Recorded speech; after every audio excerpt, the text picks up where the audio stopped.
Hello, everyone, and welcome to this podcast with me, Chris Fordham, for the Light Review. Earlier on today, I was talking to Andrew Bissell of Ridge and Partners now about the creation of a consultancy. It's the second time he's done it, so he's got a bag full of tips for anyone aspiring to do the same, and moreover, more hints and tips for design approach in general. So very interesting stuff from a man who's been there and done it and doing it. So check it out. If you like what you see, don't forget to hit the like and the share. Be most grateful. Thank you very much.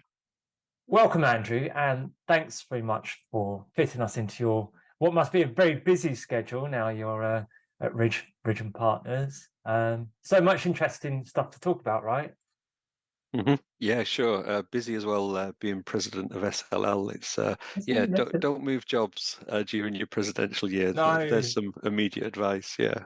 And the crazy thing is, you don't get paid for it, do you? Of course you don't get paid for it. It's a No, it's a charity. it's all from the heart. That's It's right. crazy that I mean, if you said to someone, "What I want you to do is stop working so much on your job which you earn money, and for a year just to help us out, and it's going to be quite a lot of work," be like, I think I'd take a look. I'd take that. I don't. No, no, it's not a good offer for me. But that's the thing that people do. I mean, it's taken for granted so easily. So thank you very much. No problem. Oh, that was like Boris Johnson, wasn't it? I really want to delete that. Probably probably delete the bit It about came from an yeah. honest place. So Feel free to start again if you want. I'll not mention SLL. no, it's fine. I think it's honestly, I think it's something that people should be aware of the fact that this isn't just something that people do for fun. It's really helpful, and more people should be more altruistic. I believe. I think that what I learned in leading up to the SLL presidential year and during this year, there are so many volunteers, and I don't think everyone in the industry knows just how many people are helping Exactly. out. You might be the president, but actually, you actually don't have too much to do, to be honest, because there's so many other people in the committees and groups and the regions. You would be surprised, and I really do think there ought to be some kind of chart showing who's involved and who's doing what, because I think the members would be really surprised at how many people are helping out. Yeah. No, you're very right, and that might be a good thing to have, definitely. So Mm. now you're a partner at Ridge, right? How does it feel to be starting afresh? And I'm really interested to know how the two processes differ because I believe you started Cundall, right? Are you right at the start of Light 4? That's Is there it. more? Yeah. So I set that up.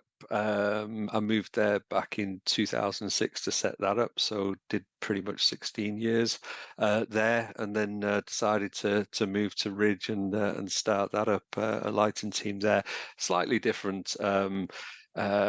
Slightly different move, really, in some respects. There were people there already doing lighting, but they didn't have a group as such and didn't have a name and a reputation that perhaps the lighting industry were aware of with internally, that people knew that other people did lighting, but externally they didn't. Yeah, I must admit it was. Do you go away and start again? Because you are technically starting again. Do you want to do that? But equally, you've got all that learning from the previous 16 years that you can immediately put into practice, and have a fresh start. And it's been fantastic, absolutely superb. Highly recommend it. Yeah. Ooh, yeah, well, not many people would be able to do what you're doing, I guess. But I think I was really wondering, is there a lot more expectations second time round because you've done it from your employer, and also the our industry has moved along so much, hasn't it, since you first started? I, Maybe I profession wise. I think that's the thing that I love the most is how the industry moves along and constantly moves along. I think we're very lucky in the construction industry generally that things move along for different reasons, for good reasons. But I think we're very lucky at how things move along, and to be somewhere as I am where you can put forward different ideas and set your stall out. This is where we are going to be realistically in year one. but this is where we want to get to year 3, year 5, year 10. This is what we want to become. You can set that out now with good intention, but I'll put money on it. By year 3, you'll be reviewing that again because the industry changes so much. But I love that part of it. I think that keeps you on your toes. If you're trying to plan ahead to get yourself into a certain sector or to elevate what you're already doing within a sector, you want to elevate the name and the brand, etc. You'll have to reevaluate that at some point because things will have changed, so it's a good thing. It's the enjoyable part of the job for sure. I mean, our industry is very dynamic, isn't it? Let's face it. Certainly, if you consider comparable to architecture, interior design and things, it's very relatively young, isn't it? So I suppose that's the nice thing about it. We actually are in interesting times, to quote Terry Pratchett. It is interesting. I mean, none of us were expecting the whole working from home. I mean, I've certainly seen, just a year before we all got sent packing working from home. If you were phoned in and said you were working from home for the day, the people they thought you were doing nothing.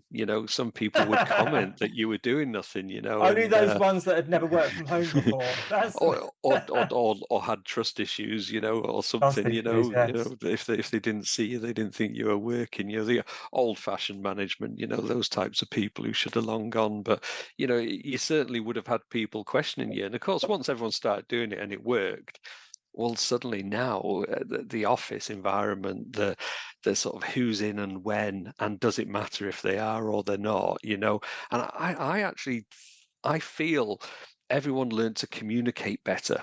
I think because you had to. You didn't have that luxury if somebody was sat next to you, so you just turned to them. You had to make an effort to communicate, and we should always have been doing that. But suddenly, I've certainly found working across offices, between offices, has become better because when everyone was at home, everyone was in their own office. And so you were working across offices by default because you were working from your own home office. So when you went back to your location, whether that was Manchester, Birmingham, London, you suddenly realized that it wasn't a big deal to phone another office. So I've found it hugely beneficial. I found people's mindset changes that you weren't sat next to them. Actually, it doesn't matter anymore. Whereas previously they thought it did matter that you were sat next to them. So it's been a That's good really thing. interesting. And obviously there's a huge benefit for the environment, isn't there? Least Oh, of all for sure. and the traffic on the road. But I mean, getting back to bare bones, for those people out there who ever consider doing what you're doing, and there'll be few people who are able to be in your position. But what would you say are the main differences from where you started? And if you were to give a couple of hints and tips for those who wanted to set up, I mean, yours is slightly different because it's a large consultancy, Ridge, isn't it? And you've moved from a large consultancy but I'm sure people's aspirations would be something similar to yours. So I just wondered what would be the major tips you could give people? Yeah, I think that is the interesting thing. You've got independent lighting consultancies, and that would be different to a multi-disc consultancy, if you like. You do have other disciplines sat alongside you. So, we're blessed at Ridge. We've got architects, we've got interior designers, project managers, QSs, and the typical MEP, structural, civil, sustainability. We've got this whole group of people that you can just go and tap on the shoulder and talk to, or pick up the phone and talk to. So Metaphorically. yeah, that's right. And and Back to our previous and an question. independent perhaps doesn't have that. So I think there is a difference. It would be interesting to if you had this same conversation with somebody setting up or who has set up an independent. It would be very different.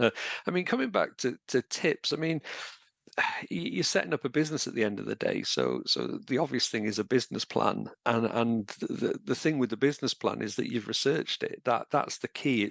You can't allow it to become your own opinion. I mean, inevitably there is your own opinion in there, but you've got to be really disciplined to challenge what you write. And you write something, but then you have to challenge it. Is that realistic, or is that just what I would like to do personally?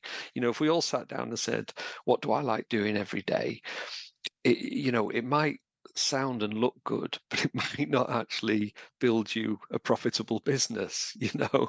So you've got to really challenge yourself and say, okay, I love doing these things, but I actually have to do all of these things as well. And so you've really got to challenge your own business plan as you're writing it, challenge down those assumptions that you've made, challenge anyone, listen to people what they're saying, but don't necessarily take everything they say on board, regardless of the level they're at. Listen, digest it, interrogate it, and then put down where you think you need to be. So that business plan is critical, but it will change. And it might change after 1 month. It might change, after 3 months. Ours has changed already. Within Ridge, I've been there 8 months. So we've tweaked it and reviewed it and looked at different sectors and things.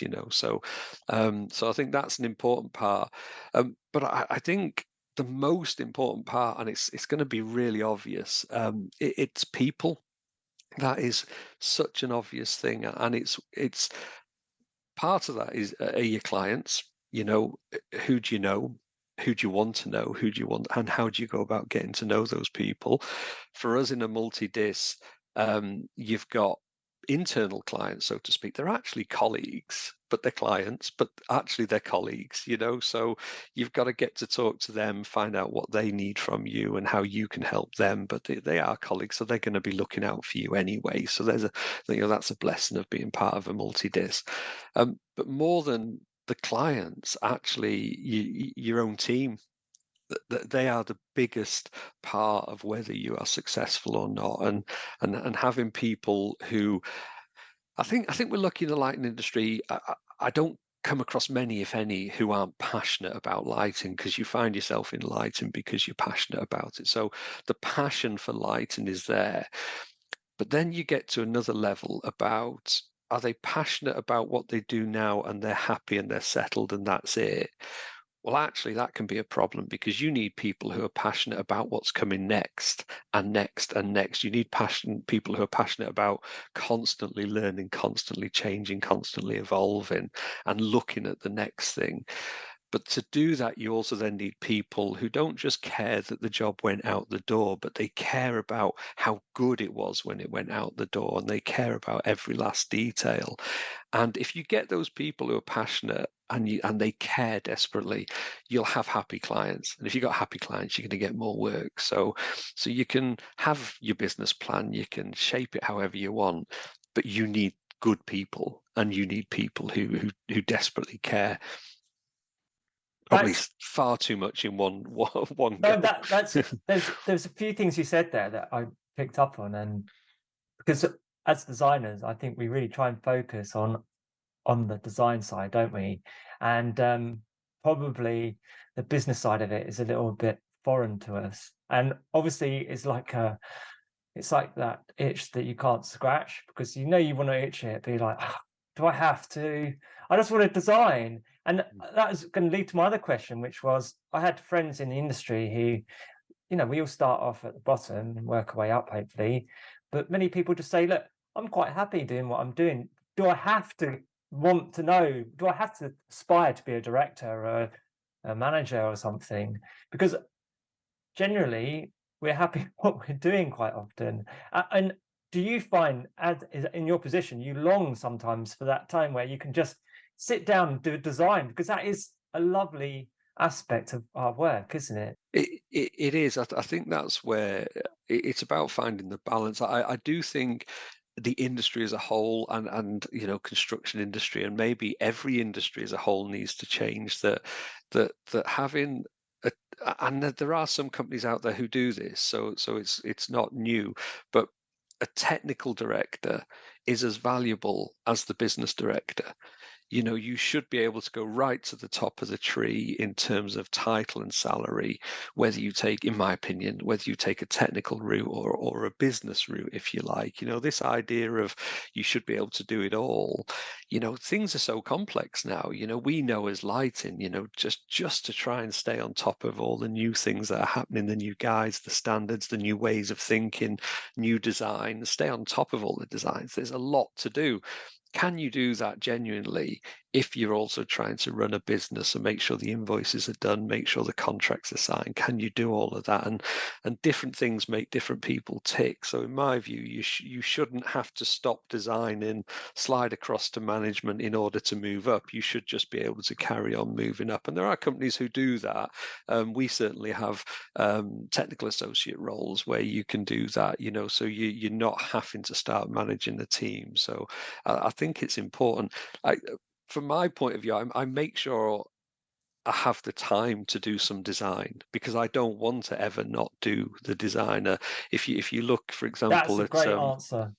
That's what I wanted to hear. I mean, because that's what we got in it for, didn't we? I mean, if you lose the yes, love, and if you lose, it's not about, you get rusty as well. I find yeah. if I I mean, write too much, I get rusty.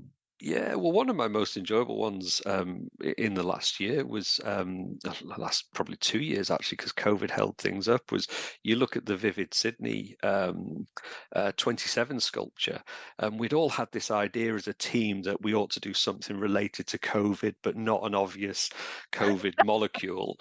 Let's not And be forget too about it. literal, but we wanted to do something about the emotions, but none of us quite pinned down what that should be. And we got to a point we were like 4 days away that we either submitted something or we had to just accept we weren't going to do it.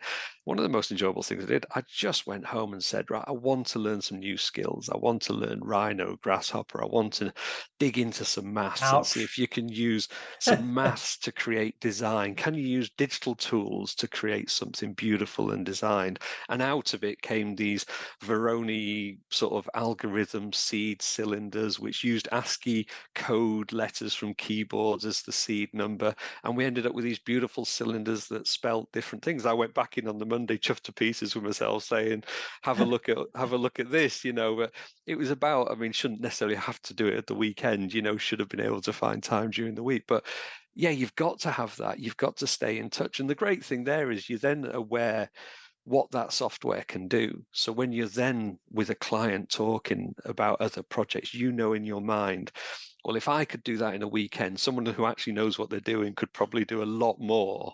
So you can start to offer different things to different clients. And I think it was Kenny who then converted all of that into model files that could be 3D printed. So each of these sections were 3D printed and then assembled and were on show at Sydney. So yeah, you've got to keep your hand in, you've got to keep your eye in. Otherwise, how do you talk to your team about what needs doing? How do you have that conversation about, I've allocated a week, I've allocated 2 weeks, if you've no idea how long these things take? And it might be okay for me out of personal interest to, I just love learning new things. It might be okay for me to go home and decide to dedicate the weekend to learning that, but it's not appropriate to assume that your team are gonna, yeah, you should have that done Monday because it's Friday now. So, Yeah.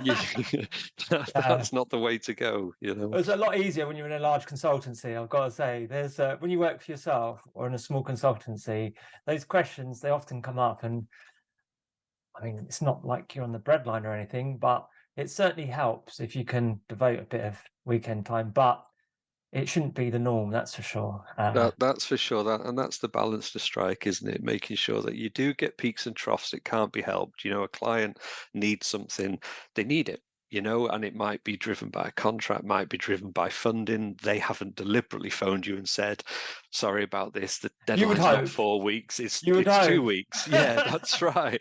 They're probably at something that's not in their control. It might be they've got to move out of their office 2 weeks earlier than they thought they had to. There could be something, and yeah, so you get peaks and troughs, but it can't become the norm. Yeah, your enthusiasm dies, and that whole caring about what you do and passion can quickly wane if you've just sort of become a machine and you're just throwing things out the door all the That's time. true. It's got to be fun.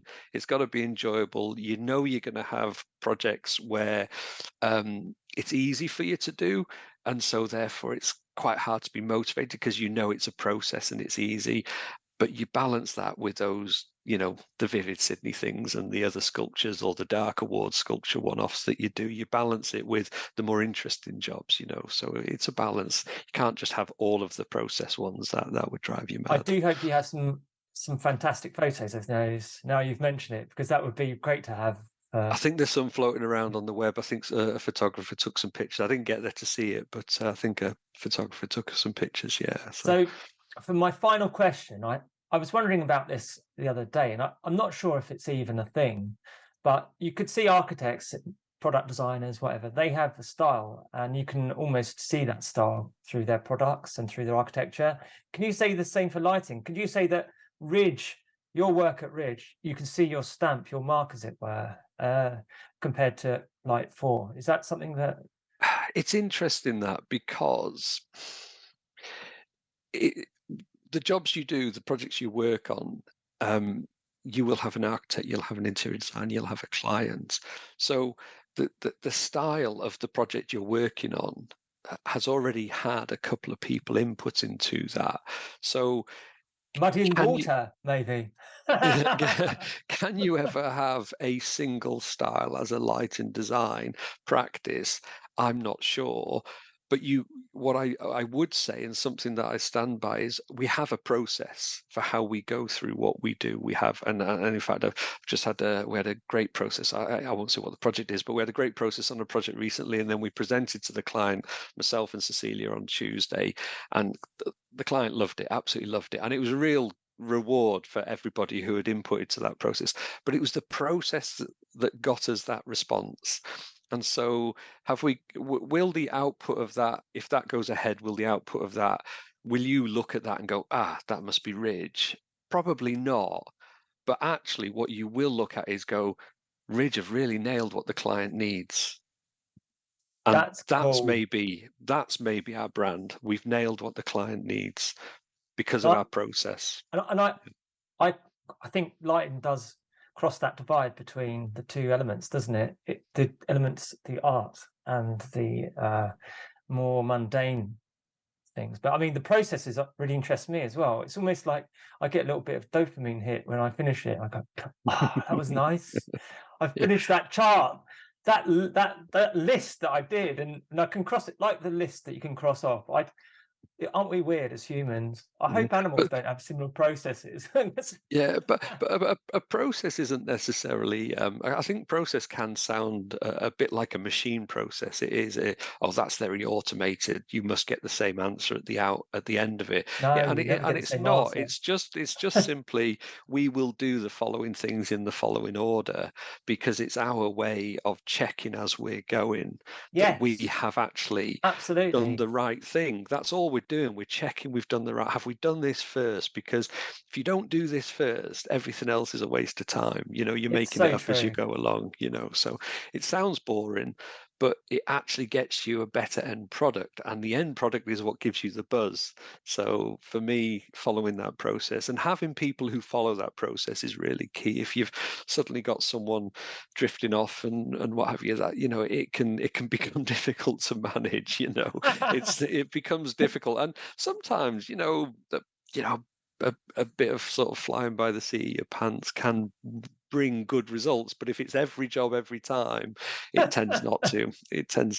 Fees Yeah, disappear, and you lose sight of what you're doing. yeah. I think that's a good message to end on, actually, because those people who do fly by the seat of the pants, you meet them once and you think, oh, that was quite fun, and the second time you think, oh, I don't do that again. That's right It's for a one-off, because it's like a roller coaster ride, isn't it? You get on, but you're not going to go on again. You've done the bit where you sort of thought, I could tell my mates about that. It was quite scary, yeah, but you don't want to do it again because no. you'll be very I nervous. think the important thing, and similar to before, you can have your process, but you just need to check it every now and again that it's right, because you might have that person who's gone off on a tangent, and actually, you know what? That should be our process from now on that type of job in that sector. That should be our process. So coming back right to where we started, constantly evolve and change. That's enjoyable, and that's the best way to be. So although I do have this process, I'm not averse to changing it, to be honest. Which I think is an excellent way to finish. Thank you very much, Andrew. It's been a pleasure to talk to you, and good luck at Ridge. Thank you ever so much. Thanks, Chris.